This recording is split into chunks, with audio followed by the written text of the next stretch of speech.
Beast is going under operation. Taking her from like an 8 or a 10-inch lift. So hopefully around a 6.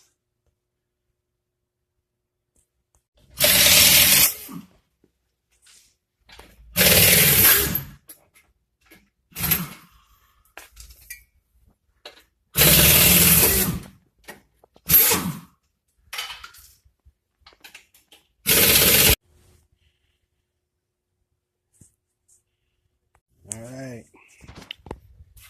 Get the leaf springs out.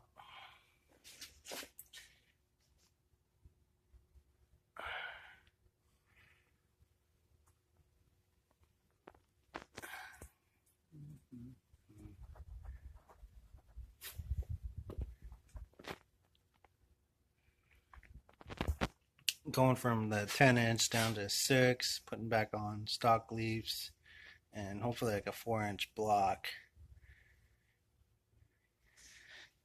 We'll see what size lift it is. There's the OEM leaf. There's the aftermarket.